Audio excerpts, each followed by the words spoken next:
Hyperion by Friedrich Hölderlin, page 33. Hyperion to Bellarmine. My island has become too cramped for me, now that Adamas was gone. For years, in fact, Tina had held nothing for me but tedium. I determined to go out into the world. "Go to Smyrna first," said my father. "Master the arts of navigation and moor there. Learn the speech of polished peoples, and their political constitutions, their views, their manners and customs. Investigate everything and choose the best. Go on from there, if you will." "Learn a little patience, too," my mother added, and I accepted the advice gratefully. To take the first step beyond the circle of youth is pure enchantment. It is as if I were thinking of my birthday when I think of my departure from Tina. There was a new sun above me, and land and sea and air had a new relish, as if I were enjoying them for the first time. The ardor and activity with which I now pursued my education in Smyrna and my speedy progress did not a little to calm my heart. And I remember, too, many a blissful holiday evening from that time. How often I walked under the evergreen trees on the bank of the Meles, by the birthplace of my Homer, and picked an offering of flowers and cast them into the sacred stream. Then, in my peaceful dreams, I approached the nearby grotto, where, they say, the old man sang his Iliad. I found him. Every sound in me was stilled by his presence. I opened his divine poem, and it was as if I had never known it. So differently did it now come to life in me. I like to remember, too, my wanderings through the countryside about Smyrna. It is a radiant land, and 1,000 times I have wished I had wings, that once a year I might fly to Asia Minor. From the plain of Sardis, I climbed up the rock defiles of Tymolus. I had spent the night in a hospitable but at the foot of the mountain among myrtles and the scent of the labdanum-bearing cistus, where in the golden stream of Pactolus the swans played beside me, where an ancient temple of Cybele looked out from the elms into the clear moonlight like a shy ghost. 5 lovely pillars mourned over the rubble, and a kingly portal lay fallen at their feet. Now my path waxed upward toward 1,000 blossoming shrubs. Whispering trees leaned down from the rugged slope, dropping their delicate floss on my head. I had set out with the morning. By noon, I reached the summit of the mountain. I stood, looking happily about me, relishing the pure airs of the sky. They were blessed hours.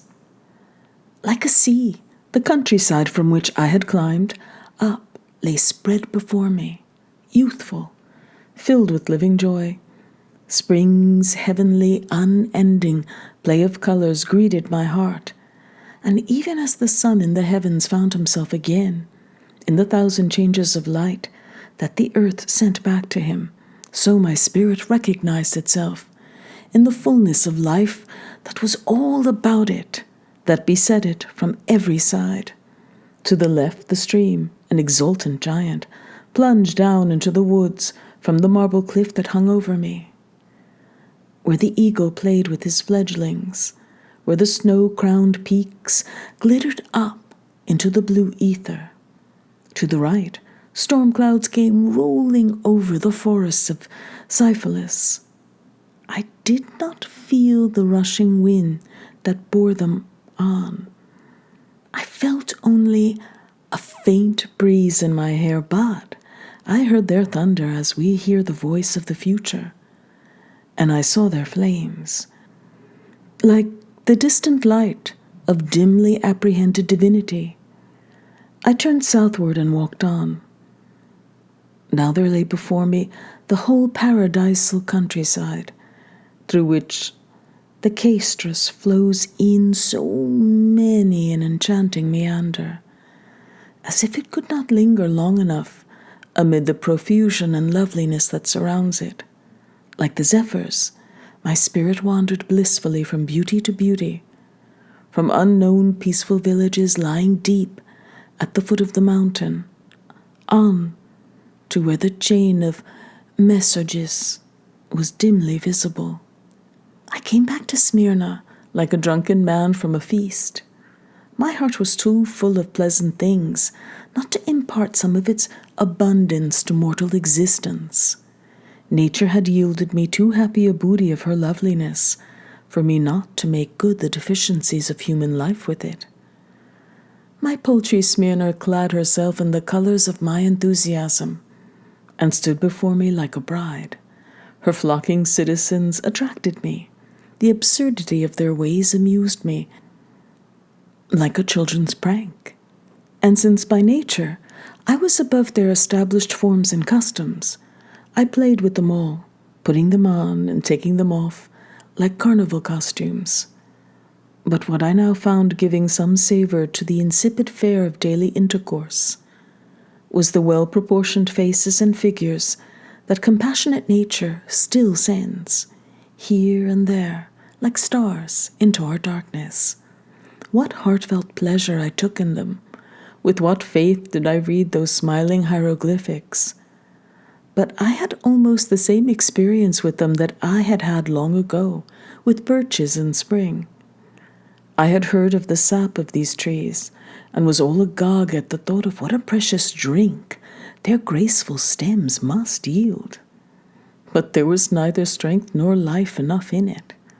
And oh, how irredeemably wanting was everything else that I heard and saw.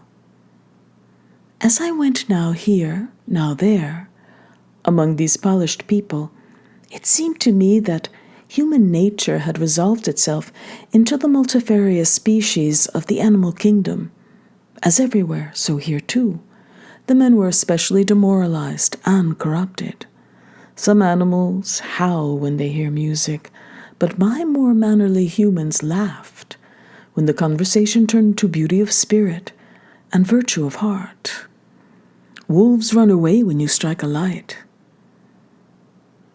When these men saw a spark of reason, they turned their backs like thieves. If ever I happened to say a warm word for ancient Greece, they yawned and let it be known that, after all, a man had to live in this day and age. And someone else added sententiously, good taste had not perished from the earth. And so I saw. One would crack jokes like a sailor, another puffed out his cheeks and delivered old saws. Yet another, to demonstrate what an advanced thinker he was, would snap his fingers at heaven and cry that he had never worried about the birds in the bush. Give him birds in the hand. Yet, when death was mentioned before him, he would at once clasp his hands, and as the conversation went on, would manage to put in that it was a very dangerous thing that our priests no longer had any influence. The only people from whom I sometimes profited were the storytellers, the living gazettes of foreign cities and countries, the speaking peep boxes in which one can see potentates on chargers and church steeples and markets. At last I grew weary of wasting myself, of looking for grapes in the desert and flowers on a glacier. I now lived more determinedly alone, and the sweet spirit of my youth had almost vanished from my heart. The incurable corruption of my century became so apparent to me from so many things that I tell you and do not tell you, and my beautiful faith that I would find my world in one soul, that I would embrace my whole kind in one sympathetic being. That too forsook me. Dear friend, what would life be without hope? A spark that leaps from a coal and goes out, a blast of wind in the dreary time of the year, heard for a moment and then still forever. Would it be so with us? Even the swallow seeks a more hospitable country in winter. The wild beasts run hither and yon in the heat of the day. Their eyes search for the stream. Who tells the babe that its mother will not deny it the breast, and yet it seeks for it? Nothing would live if it did not hope. My heart now shut away its treasures, only to keep them safe for a better time, for the unique, the sacred revelation of fidelity that surely at some epoch of my existence would come to my thirsting soul. How blissfully I often cleave to it when, in hours of veiled foreseeing, it played about me softly as moonlight, soothing my brow. Even then I knew you. Even then, maiden, you looked down at me from the clouds like a genius, you, who in time to come rose before me out of the turbid sea of the world, and in all the peace of beauty. Then this heart struggled and burned no more. As a lily sways in newly stilled air, so my being moved in its element, in my ravishing dreams of her.